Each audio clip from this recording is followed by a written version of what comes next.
If you are, just like many others, confused as to why you're hearing the name Blue Protocol again in 2025, this short will quickly bring you up to speed. The original Blue Protocol was made and published by a Japanese company called Bandai Namco. The game didn't do too well for a myriad of reasons and subsequently shortly got shut down. The IP of Blue Protocol was bought out by a company named Shanghai Bokura, which is a subsidiary of Tencent. And I'm here to tell you that they've changed just about everything about the game. The original Blue Protocol came out with 5 classes, and all 5 of those classes were DPS classes. Comparatively, Blue Protocol Star Resonance has a lot more classes, and Shanghai Bokura actually implemented the Trinity system, so there are now tanks, healers, and DPS. Every single one of those classes has 2 different specs they can switch between freely. One of the things that they actually kept in the game is that you can play every single class on the same character. However, in the old Blue Protocol, when you switched to a different weapon, you started pretty much from scratch. In the new one, when you switch to a new weapon, everything gets saved. Each class actually has more skills that they can use in combat now. In the customization, there's a lot more options for customizing your character. There's a bunch of new hairstyles, a bunch of new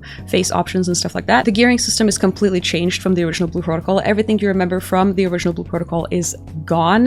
One of the biggest points of contention in the original Blue Protocol was how heavily RNG was the weapon upgrade system and how grindy the entire system was. Now in Blue Protocol Star Resonance, all of those systems are completely wiped.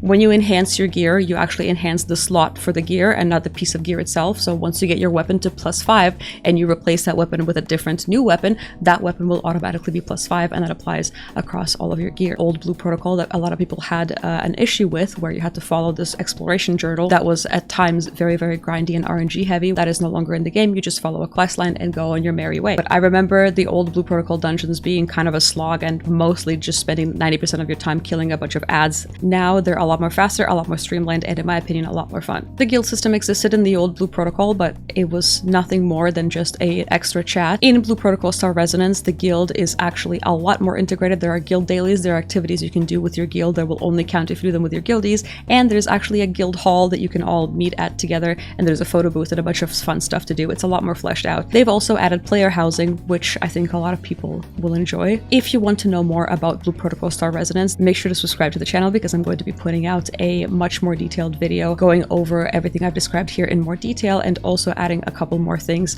to describe to you so you can fully understand the game before you decide if the game deserves a second chance from you. Thank you for watching, and subscribe!